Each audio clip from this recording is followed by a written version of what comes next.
Are we finally somewhat not really live, but at least recording? We are. Yeah. Yay! Welcome to the weekly YC Roundup. Woohoo! I'm here with Bridget and Carol, and Josh is on mute walking to Starbucks to get some lunch for a snack for Carol and Josh because they have been busy at an on-site this week. So yeah. So we've been definitely having some tech challenges, and my team was giving me shit about not having a Mac right before we get on. So anyway, it is what it is, team. So one thing that came up just this morning, I got this is fresh in newsflash, fresh in from a studio, one of my clients, and she just found out from one of her teachers that found out through Facebook. Why is it everybody ever always finds out shit on Facebook? That one of her clients who's been practicing in her studio for 2 years, about 2 years, is opening a hot studio in the same community. And, so at her, it's like obviously she feels all the human emotions, gut punched, like almost betrayed, and feel like, why is it I'm just finding out about this? Not so. Her question to me was, what should I do? In fact, she said the woman was at the studio last night taking class, and she said that she always was one of these clients that was always making suggestions and telling her what she should do, like she owned the place. So I'm sure we all can think of clients like that think they know more than we and all that kind of stuff. So my client was just like, what should I do? How should I approach this? And so I said, hey, perfect timing. I'm about to jump on the roundup with the team, and this is a great topic. So I'm gonna zip it and see what you guys have to say about that, Josh. I'm going to start us off with the least sexy advice. Don't do anything. Do nothing at all. If someone's so emotionally immature and unprofessional that they wouldn't tell you that they're practicing your studio and they're going to open up down the street to try to compete with you, I bet you just beat them. Just beat them. Don't worry about it. I'm not saying that's the only possible thing to do here, but now and again, it's like, is this a battle that's worth getting into at all? I had a student opened up in a community that wasn't, directly the same community as ours, but it did sort of like cut off people traveling to us. And, you know, I was a little annoyed. She kept practicing after she opens too. She'd always come to my class. And in the end, it didn't really impact our business. And she closed in 4 years and we kept going. So, like, I don't know. She phoned me one time and was like, I can't get my heater to work. And it was the only time I was ever like a little mean in hindsight. I was like, hey, like, that's your business stuff, not mine. Well, it is. I mean, that's true. Yeah. I'm like, phone a heater guy. I don't know. I'm not going to come fix it. Which, if it was me today, I probably actually would have helped out. But it's because I know I have that experience. Like, it just didn't matter that much. Same thing. There's a studio here that we're at that two of the students that had been there for 10 years when opened up a studio 5 miles away. And they both did the teacher training of this studio, and their daughter works at the studio. And it's not even, they're not even worried about it. They're like, it's just funny. Like, what a weird thing to do. We're like, we like yoga. We're going to open a studio. Like, so I would just put on the table, it's an option to process your emotion personally. That's real. That's human. It's going to happen. And then just get the fuck over it and do nothing. That's an option.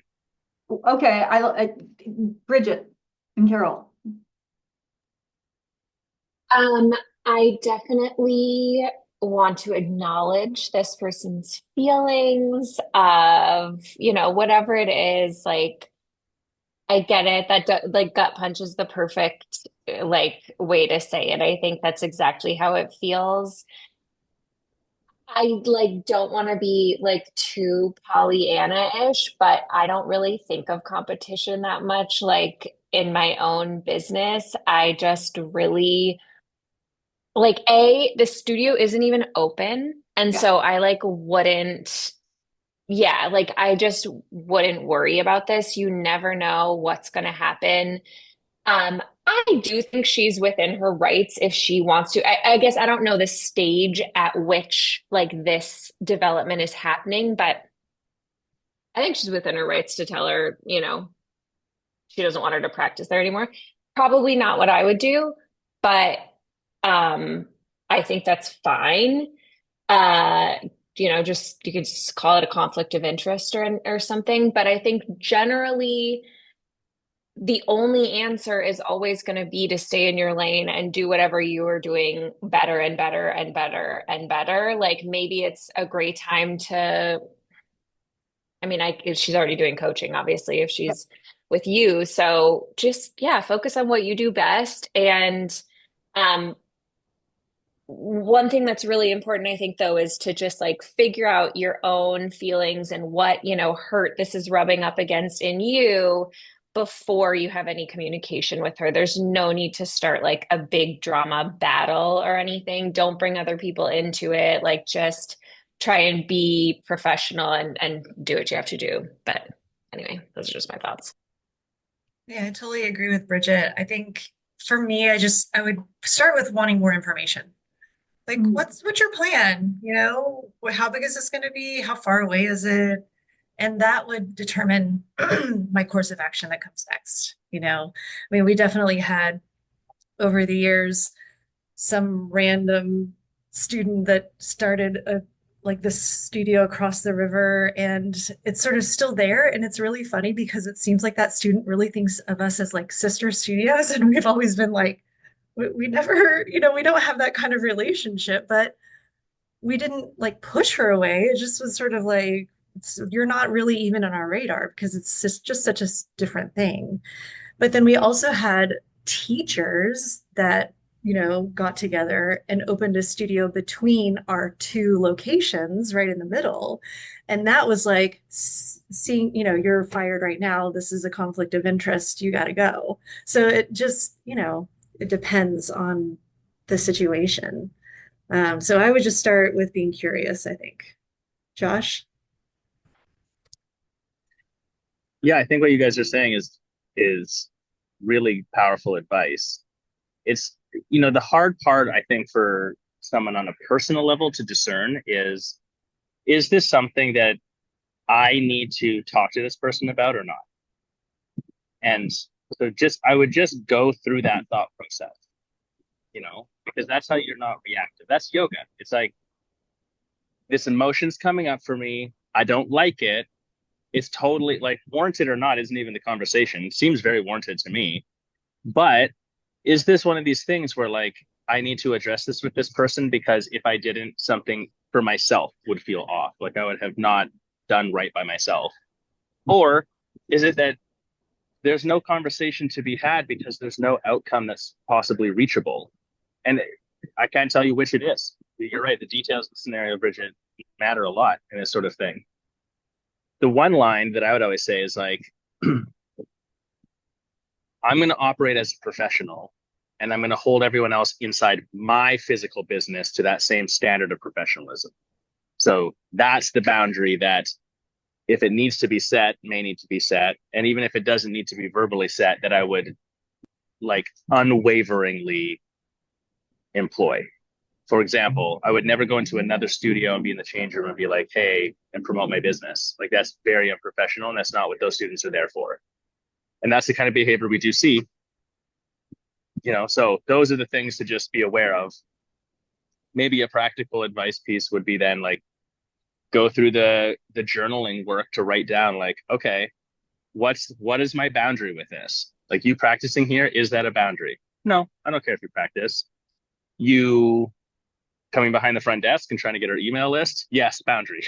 Like, ridiculous example, but just be really clear so that if something moves in that direction, you don't have to have as much emotion sorting through, like, am I right, wrong, what should I do? You've already determined, like, no, this is a professional boundary. I'm going to uphold it with politeness and unwavering fierceness, maybe too, But to that end, because I'll tell you, my initial reaction was get her the heck out of there. That was my knee-jerk reaction right away. So I like the thought of like journaling it and, putting down, working through your feelings. So just from the boundary and practical side of it is like I would think to in the light of everything you guys just said, I could see that like for her that first step, and the second step is to make her team aware and let the team know what the boundaries are around it. It's like, hey, Bridget is going to be opening a hot studio, blah, blah, blah. We wish her well, like keep it, like you said, professional, and just want to make sure clear boundaries is, we're not to be talking about it at our studio. If you notice her soliciting other, mentioning it to our clients, please let me know, because then I can address that. Because I think that would absolutely be bad. If she's out there, if this person's out there like actively saying, oh, I'm opening the studio, you should come check it out, then for me, and maybe for that could be what you're talking about, Josh, with the boundaries, right? There's the boundary there. So just from a practical standpoint from the client, would that be, I'm thinking that might be a good thing. What do you guys think? I like, just what is the communication to her team and even to other clients? If clients say something, it's like, hey, it's just like when a teacher gets fired or someone leaves, it's just like, hey, this, yeah, they're moving in a different direction and we wish them well. Always taking that go high as opposed. I'm just in this really going low mode right now. I have to say, I'm just like, go. It's just like, anyway. So what do you That's fine. Sometimes you have to be there. Like I totally believe sometimes like I actually was just talking to someone the other day and I was just like like it's not always about like being above everything, you know? Sometimes you just have to be like, what the fuck? Mhm. Well, I had somewhat a similar experience that ended up with, because I ended up processing and taking the high road, and Josh knows this story, is it was 5 years ago that my studio cell fell through because of this thing called the pandemic. And then fast forward 3 months later, the woman who was going to buy it wanted to put a pause on it, which what are you going to do? We all thought it was going to be over in a couple of months, right? Oh, how naive we were. Anyway, 3 months on, which would have been June, she was like, no, we're not, okay. Won't go into details with that. So then I'm like, what am I going to do next? Do I keep it? Do I whatever? I called Josh at that point, and I was just like, it's all over the map emotionally. And then I found out from one of my former teachers, a friend of mine in California, she had seen a post on Facebook about this studio that was planning to open and how excited. And it was posted by one of my teachers. It's coming, it's this and that. And my friend was like, she was one of the few people that knew I was selling. She said, have you sold? I thought the cell fell through, right? And then I'm looking at the Facebook page, and all the pictures on the page are of my clients in the park with my teachers there. And of course, it was like I felt ultimately gut punched, ultimately betrayed, all of those things. And I just was like, so I talked to someone, and I was just incensed about it. But working through, like you guys said, working through my emotions and talking to other people like Josh and some other folks, it's like, well, she hasn't found a space. I've got a studio that I'm trying to sell. Maybe. So I reached out to her. I got off the phone with somebody who suggested that. Initially, I was like, there's no way I would sell my studio to her. And then like, well, why not? So I sent her a message and just said, I have an opportunity for you. It was very short. And I said, hello, blah, blah, blah. I have this opportunity for you. If you're interested, I'll have my broker reach out to you. 10 minutes later, oh my gosh, yes. 3 weeks later, the studio was sold. Right. So, but because, so I absolutely get that. I know where it's going with this, but anyway, so yeah. It's good to have eyes and ears. I think I think what I was going to mention whenever you said let your team know how you want to respond to this. You can't be on the ground in the studio the entire time. So that was a big thing for us too. If you're going to solicit our students in the changing rooms, whether it's for anything really, we're not here to sell something else. Got really murky there for a little bit. But in this instance, if somebody else is opening a studio and they're trying to get your students to come to them, that is done. We're in it, and that's where I think what I was getting from that was like, let your team know so that they can kind of be your eyes and ears when you're not there. And in that case, it actually worked out. Your friend across the country, like, was sort of your eyes and ears, and it worked out great. So Yeah, it was like, It's surreal. I still remember. I still remember. It was so surreal, that whole experience. And then the piece of advice that Josh gave me was and of course, because of everything with the pandemic, I did sell it for less than I originally sold it for. And that was one thing I had to process. And that's when I was like, and Josh was like, well, here's the thing, Terry. Because I needed someone that was, this is where having a coach and having someone you could go to, because completely taking the emotion out of it is, he was like, he listened to me being my normal 7 self and going on and on and on and on, and very compassionate. And then he just basically said, as he does, brilliantly cuts to the chase, says, Terry, your studio is only worth as much as someone's willing to pay for it. And I went, oh. And then I really thought about it. And I thought, so I was able to process through it. So I think that's where having it, sort of a segue, or maybe just as a side note, is having a support team when that's not necessarily like your bestie or your partner, or, people that you respect in the industry you're in, that that can help you with those emotional decisions, and be that sort of mirror reflecting back to be dispassionate, or not unemotional. Not saying they don't care, but like can be that sounding board. Bridget. Yeah, no, I was just going to say that really is such an important point because this is like one of those topics that elicits the most emotion in people. Like, I found out another studio is opening across the street. I found out my teacher's opening a studio. I found out this client is opening a studio. And it feels like such a personal attack, such a threat. And that's totally like normal. It really is just a nervous system reaction. Your like animal self feels like it's Fight or like, flight.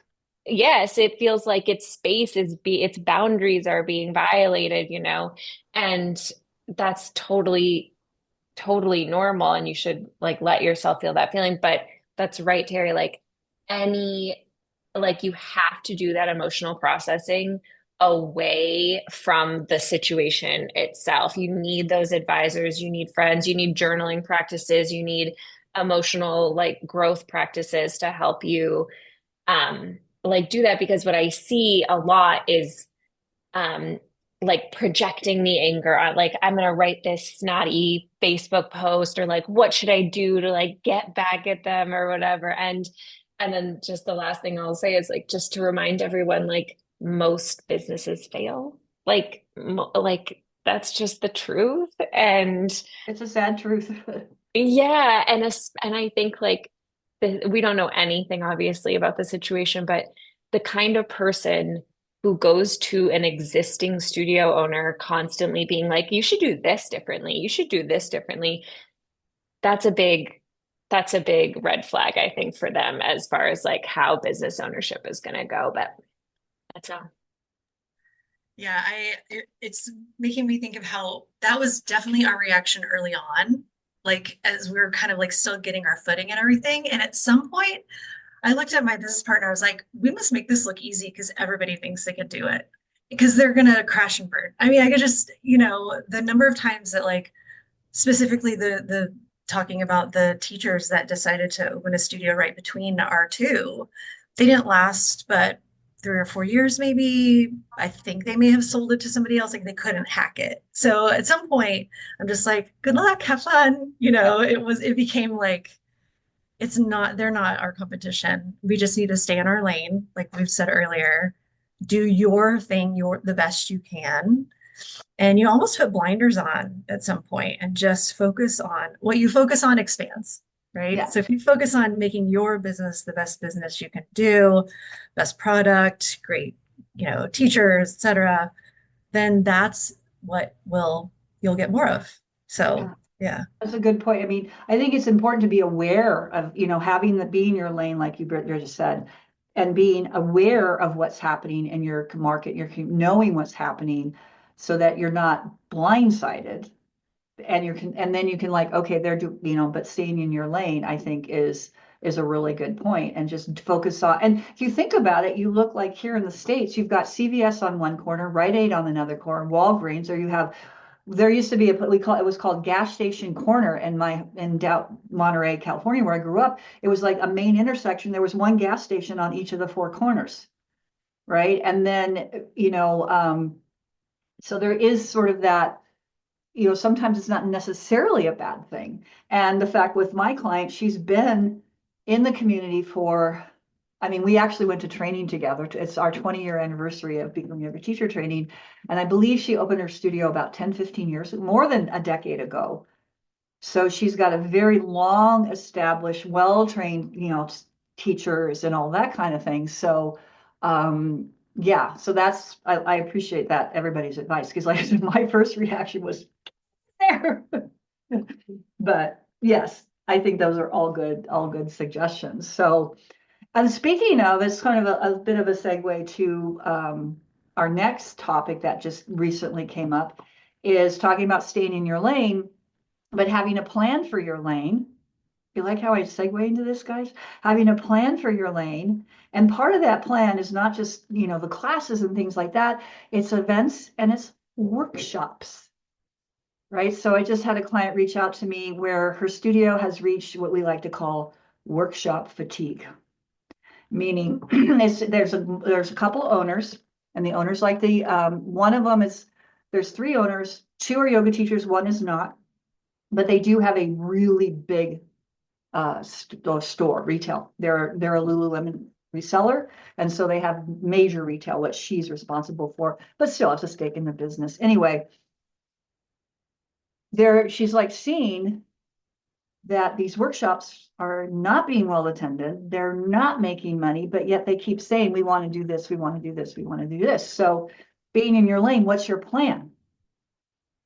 I mean, should you have a plan for workshops, or is it just the teacher comes and says, I want to do this workshop? Oh, sure, let's throw it on the schedule. What do we do? Well, I know, Terry, you've done a lot of coaching around. So, how does someone submit a request to do a workshop? Just one, to make sure it aligns with the studio's core values, and actually for the person to think through, how many people do you need for this to make money? What would you charge for it? Like having, because a lot of teachers or the people that want to do the workshops have never thought through it in that kind of way, right? It should make money. Or is it just for team building? Like, I guess you have to have, what is the objective of this thing? And at some point, if people aren't coming, it's not fulfilling any objective. So you got to start to reevaluate at that point.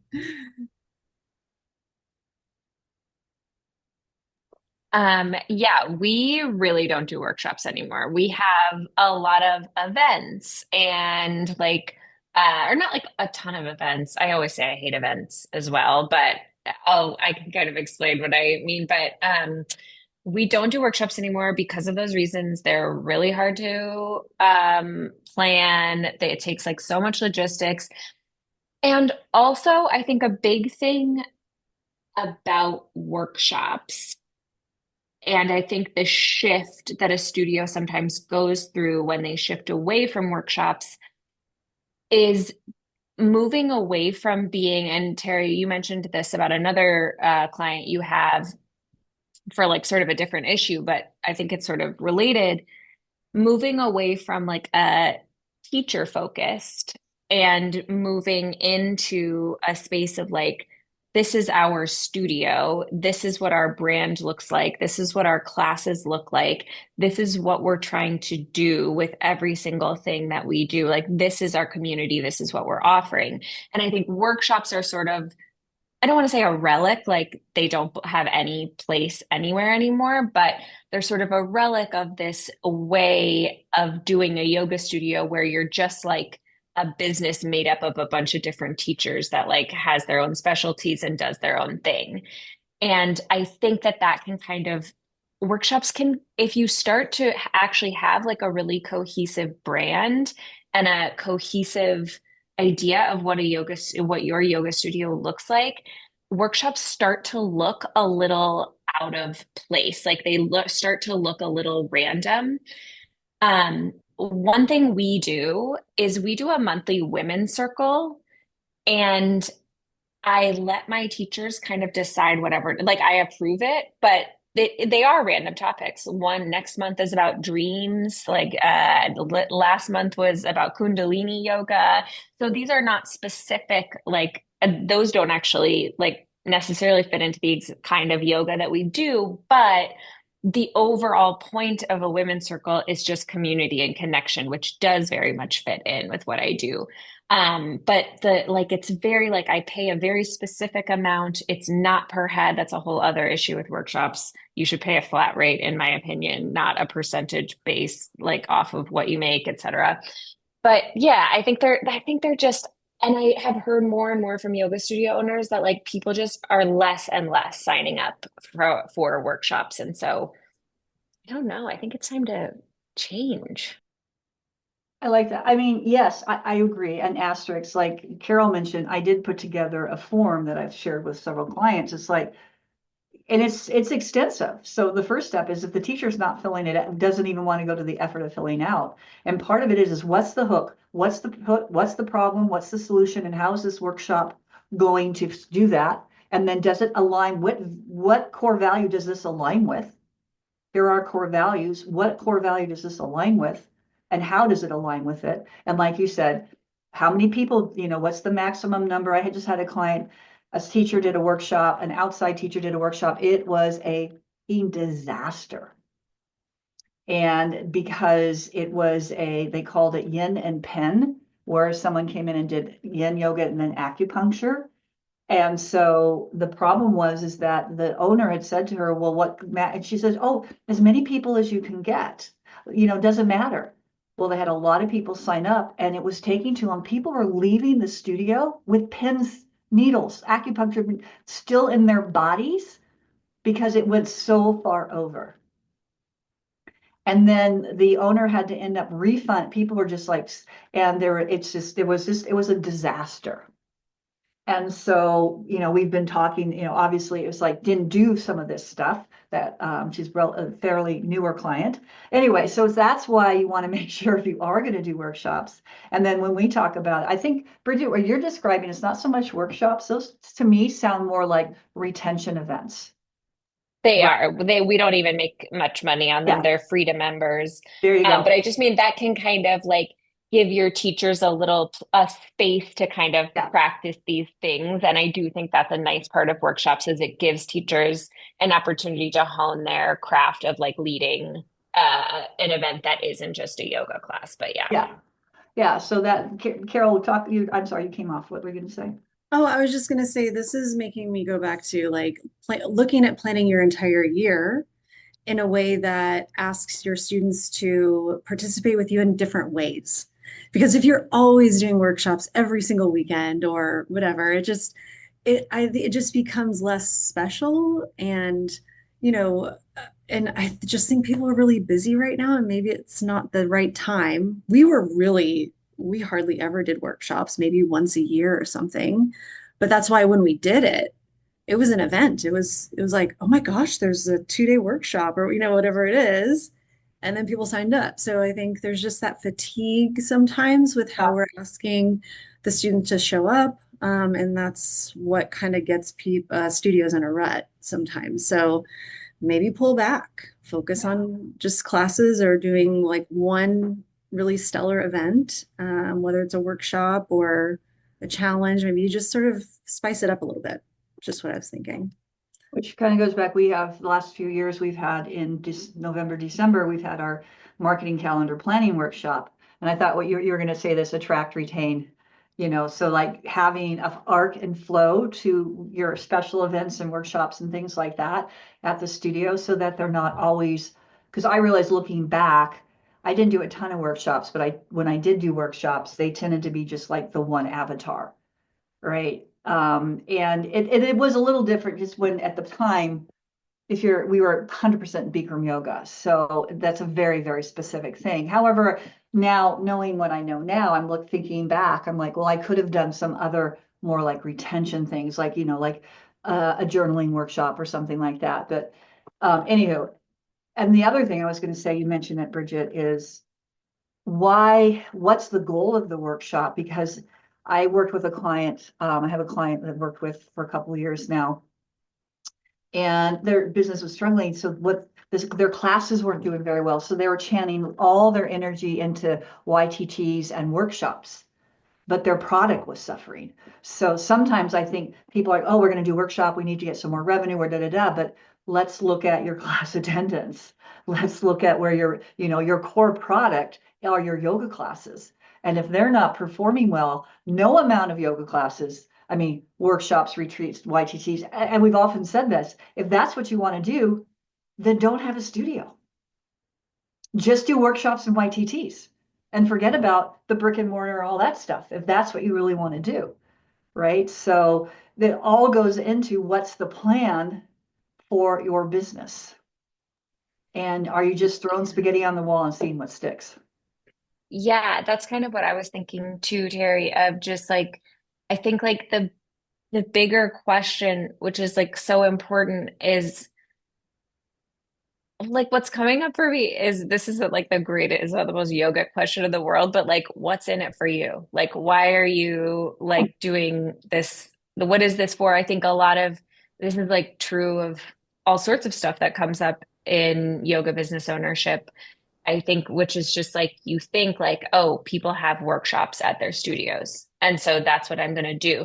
And like, and then they come to the groups and they're like, my teacher's saying it should be a 50-50 split. Is that okay? It's like, I don't know. Is that okay? Like, how much money? And also, it's not okay. But like, also, um, like, why? Yeah, like, what is the point? What is in it for the studio? Like, everything you do should serve the studio. And if it's not, like, and so figure out how this is serving the studio. I think that goes back to like owner fatigue because we encounter so many owners are like, there's so many things to do. Well, it's because you're saying yes to all these things that are not serving the studio, and so once you kind of wrap your head around that, it directs your energy in a more effective way. Like where is your energy most going to serve to help not only the students and the studio itself, but you as the owner? Because yeah, I could do 50 events a year. Is that really what I need to do for the studio? Do I, just, and that's an extreme example, obviously, but um, yeah, I think that that's definitely where another, again, a coach can come in and be like, let's take a look at this. Like you're spinning your wheels in all of these different areas that don't really serve the studio or ownership. Um, and so let's dial in what's going to make a difference here. So if that makes sense. Yeah, totally. And I was just, you made me think of something, Carol, when you were saying that is like, I know sometimes if studio owners, if it's serving the community, it's like wanting, and I understand wanting to give yoga teachers an opportunity to maybe earn some additional revenue. And I think a lot of times that's where this come from.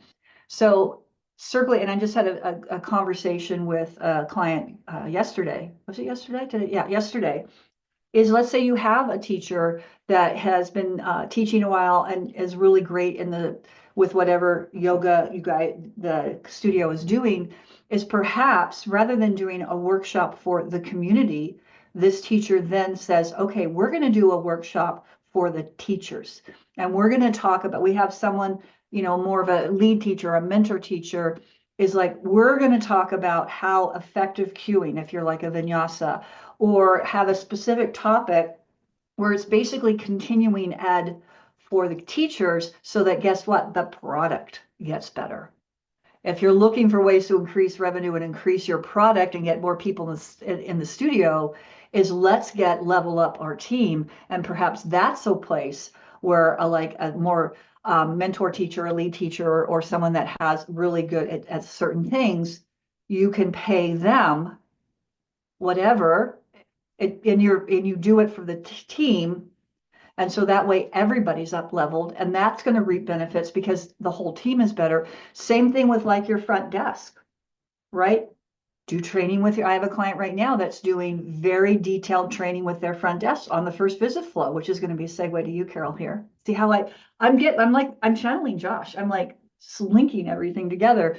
and you can also think beyond your team too, right? So if you have if you have a front desk and you have a lead front desk position, that front desk position can earn a little extra income by doing sales training and training on things that help the team. So perhaps that's where you can focus on, because it's very important, and specifically in certain circumstances, Carol, right, that you have a very well-trained front desk team. Yes, so I'll just go that route. We're at a studio right now. Actually, they have three locations, and the culture of the studio is that the teachers, as I say, it's like they're Celine Dion, just mic me up and put me on stage. It's like they might run in 60 seconds before their class starts, and that's how it works here. And so while we definitely have a framework in the YC that we go through and suggest, in this kind of circumstance, we got to switch it up a little bit and see how to best serve the students. And in this case, our front desk now needs to be superstars because they're going to be the ones taking a new student, let's say, through the entire first visit flow process. They've got to do the tour. They need to really, and the additional piece here is that we need to communicate somehow to the teacher while they're teaching who is new. How can they have some kind of touch point with the new people? So it's been fun to try to, it's all about problem solving and figuring out these things.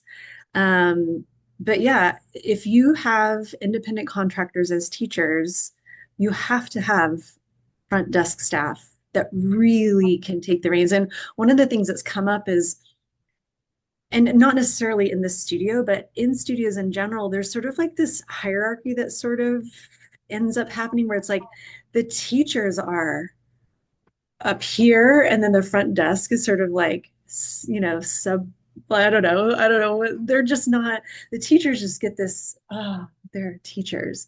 But really, in the grand scheme of things, if you start to really dial up your front desk staff, they're working their butts off. The sales role is so important.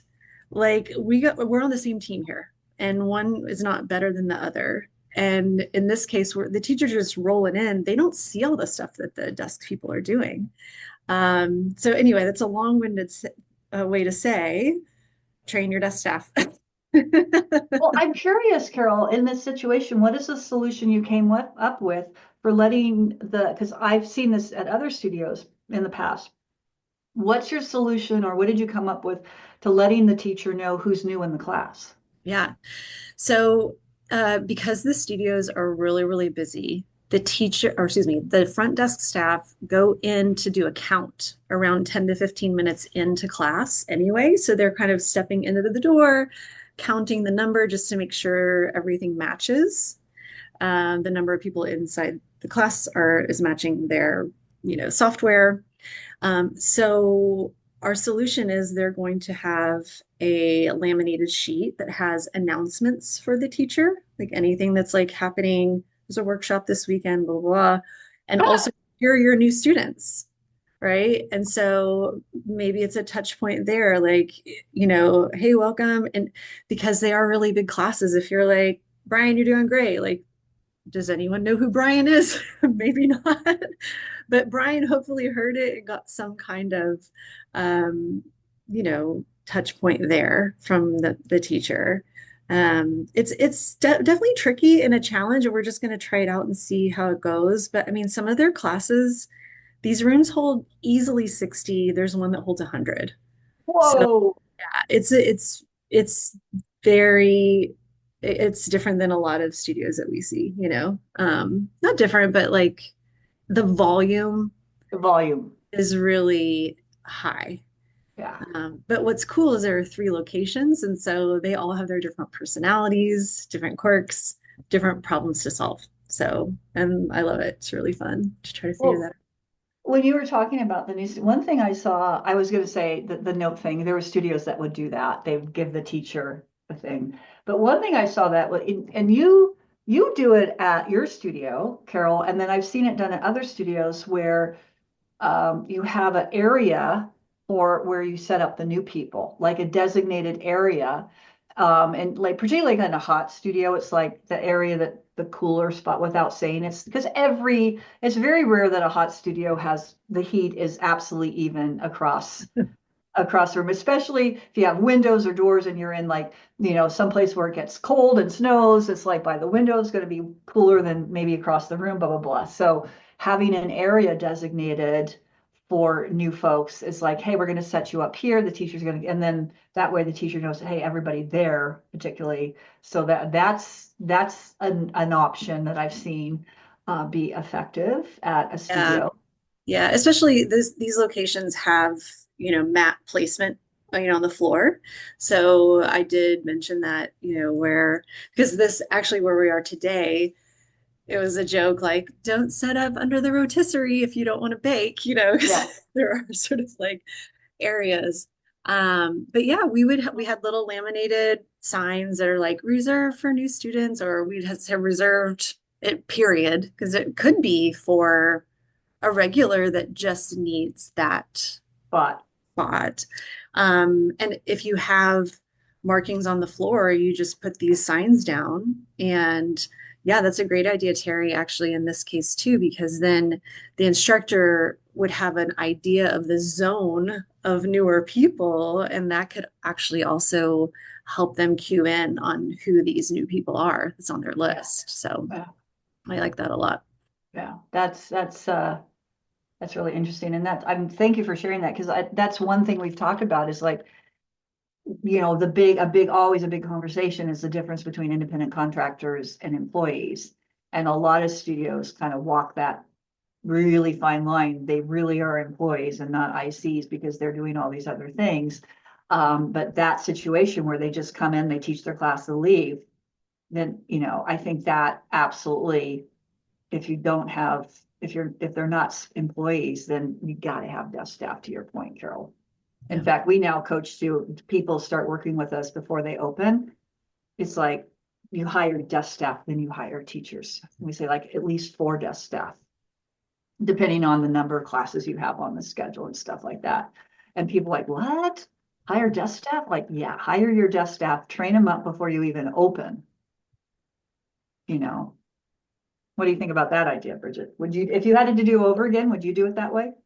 Yeah, probably. Yeah, we're hiring 2 desk staff right now.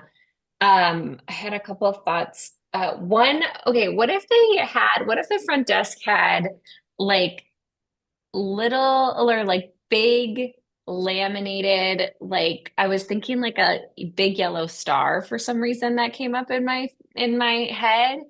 And like the new students carried the little star with them and just like had it at their corner. I don't know, because one thing I'm definitely realizing is like that studio is pretty much like the opposite end of the spectrum from mine. Like if you have 100 people in class, you're not doing the things that are core to my studio, which is like saying every single person's name and like, introducing yourself to every new student. So obviously that's different. So but yeah, I was just thinking, what if they had like a little new student star? And then you can tell them, like, if you don't want to be singled out, you can leave it. You don't have to, you can hide it under your mat or something. But just having that, if they wanted to, they could put their name on the star or something. But I thought that was cute. I was thinking about Carol talking about kind of like the hierarchy of front desk and teaching staff. And this is something me and my manager were just talking about the other day, because as we have this that we're looking at as an opportunity, not a problem, that we have this opportunity to hire 2 new. We have 4 total administrative staff, and 2 of them quit at the same time. And both of those gals were great, but they weren't the perfect fit for us, for sure. And they weren't the perfect fit for that role. And this other front desk staff that didn't quit that we have, she, like, I was saying to my manager, Ashley, like, I want people, like, when DJ, this rock star front desk staff person, is there, people will say, as their feedback for class, Everyone was so amazing. DJ and then insert teacher name. DJ and Kaya were so amazing. And almost every other class, the feedback will just be about the teacher, like the teacher's the most. But it's so great when you can get someone who has, and this is about hiring, I think, Mm-hmm. of just like someone who has a pretty big personality makes a good front desk staff, I think. Someone who has like exuberance, someone who's like so warm, and then someone that we were talking about, like someone who takes the responsibility of like really holding space for the whole studio, like takes ownership of the studio, I think is really important. And that's who we have found have been the most successful front desk staff. And especially for a studio like that, where like everything you can get so drowned out, like everything you can kind of get lost in such a huge crowd and so many new clients, like having a front desk staff who's really not afraid to like take charge and like be a big personality and be that sort of lighthouse for people, I think would be really crucial. I love that. The only one thing you didn't say, but you kind of said it, but didn't say, is they have to know how to sell. They have to be Yeah. good Oh, at 100%. sales. Yeah. And when you Hmm. typically not all the time, but salespeople typically are a little more outgoing and stuff. Yes, And totally. so, I mean, I just go back. I have a client a couple of weeks last month, whenever it was, needed to hire some more front desk. And so we worked on an ad. They have an ad they're out in California. So they put it on Indeed, and they have an ad that they put up, and one of the first things it sells, this is a sales and sale. So they got this, the owner was on the call with me, and she said, "Hey, I got this awesome resume. I think she'd be a great fit. She has all this experience, blah, blah, blah." So I said, so we pulled up the resume, we were looking at it, and I read it, and I'm like, yeah, she has great experience. And I said to my client, I said, however, the thing she leads with on her resume is great at project management. Nowhere in the job description did it say anything about project management. It said nowhere in the resume did it even talk about an iota of sales and customer service experience. Now, maybe she has it, maybe she doesn't. I'm sure she's a wonderful human being. I said, and the owner, I could see it was like I took the air, I like unplugged the air out of a balloon. It just went. I said, now, if you were hiring, we're talking about getting like an event coordinator, like YTT and all that kind of stuff. I said, this sounds like this person would be a perfect fit for something like that on the operations, event management, kind of that kind of side, YTT coordinator, great skill. And like, even though we had talked about it, and even though it said in the job description, the rest, and I'm like, and she was like, "Oh yeah, I shouldn't." I said, "No, I wouldn't contact her. Just thank her for her interest. Maybe save it for something else." But yeah, it's like it all goes. I just put a post yesterday in the YC about it all goes down to the hiring. Hire slow, fire fast. Yeah. So, well, I think we've kind of like covered the gamut today. I guess Josh is walking back. I don't know if he's still here. Nope, I guess he had to get off. So, post your comments below. Workshops. And do you think your studio is suffering from workshop fatigue? Is that something you can tighten up? What happens when something bad happens? How are you handling your emotions? Again, I love the thought about it, journaling your feelings, all that kind of stuff. And then also, we have launched our annual Visionary Yoga Business Summit in Salina, Mexico. Woohoo! Coming up later this year, from November 9th to the 14th. It's going to be awesome. If you really want to level up your business, we like to say hashtag work hard, play hard. It's a great opportunity. The whole team is there. You get a lot of one-on-one time. You leave with your plan, right, Carol? Yep, the whole year you're ready to go. Big dominoes and the tasks that are associated with it. So it's not just like, how do I even get this done? We've got that mapped out too. So, Yeah, yeah. yeah, 100%. All right, well, post comments below. Thanks for following along, and we will see you guys in the YC. Bye. Bye.